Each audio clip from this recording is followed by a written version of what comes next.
International mindedness. You hear this term all the time in IB circles. It's supposed to be the beating heart of the whole philosophy. But what does it actually mean? Beyond the buzzword. Is it just about food festivals and flag parades? Or is there something way, way deeper going on? All right, let's get into it and really unpack this. And you really can't understand it without starting right here with the IB's own mission statement. This isn't just some nice-sounding sentence. It's a huge vision.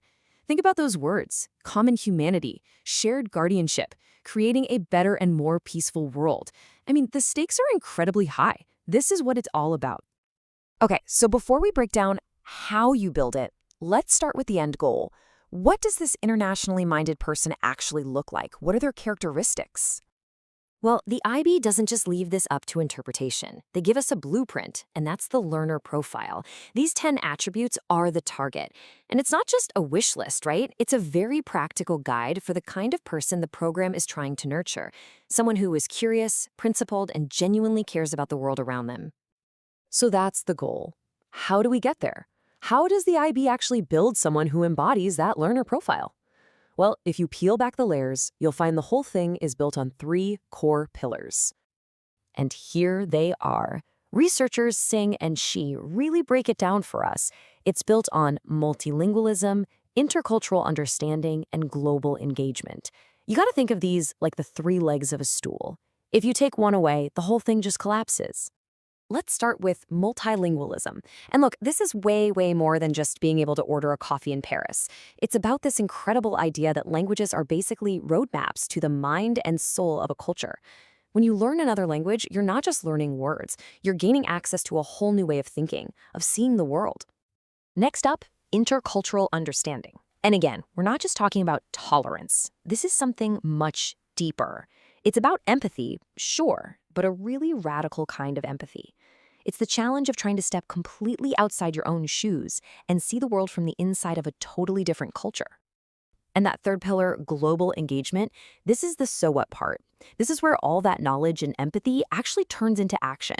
It's recognizing that we're all connected and then feeling that responsibility to actually do something about the problems we see, whether it's in your own neighborhood or halfway across the globe. Okay, so we have the what, the pillars, and the profile. But what about the how? How does this actually happen in a school?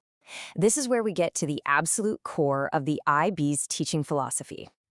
And this quote from a former IB Director General, George Walker, just nails it. International mindedness, it's taught, not caught.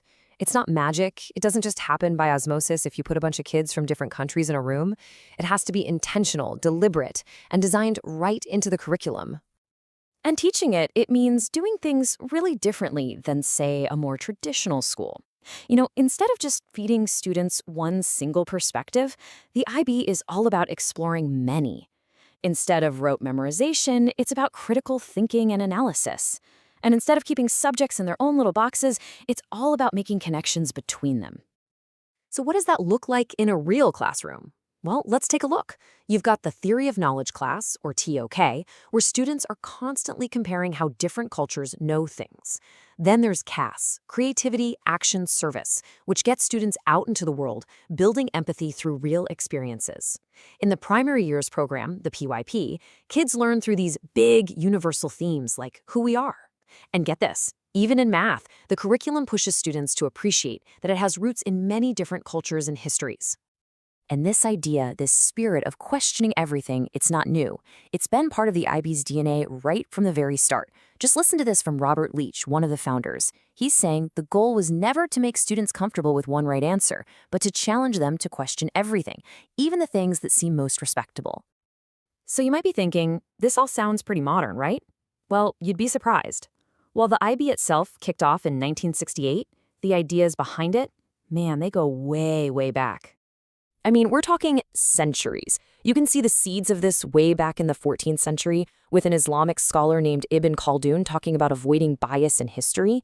Then you jump forward to the 17th century, where John Comenius was dreaming up a college for scholars from all over the world. But the actual term, that was officially coined in 1951, a full 17 years before the IB even existed. All right, so we've got the what, the how, and the where it came from. But no concept is perfect, right? To really get a full picture, we have to grapple with some of the really tough questions and criticisms it faces today. And probably the biggest one is this. Is this whole idea just a Western concept dressed up in global clothing? Is it truly universal? This is a really fascinating critique. When you look at it, a lot of Western thought is all about the individual, my achievements, my agency. But many Eastern philosophies are built around the collective, the group, the harmony. And critics point to the IB learner profile and say, look, 8 out of 10 of those traits are about the individual. That's a fair question to ask. And then there's the other big question, the elephant in the room, really. Is this just an education for the rich and privileged? Because historically, yeah, it kind of was. International schools often served a very mobile elite group. And that can create this privilege bubble, where students are disconnected from the world right outside their school gates. But what the sources show is that IB schools are really aware of this. They're actively trying to burst that bubble by getting students involved in their local communities, making sure they connect with the real world. And that leads us right to our final thought for today, a really powerful question posed in the source material itself. Okay, so IB students are a privileged minority, but if this mindset is so powerful, if it can really help create a better world, how can we justify keeping it restricted to just 1 million or so learners? It's a huge question, and it really makes you think about the whole future of education, doesn't it?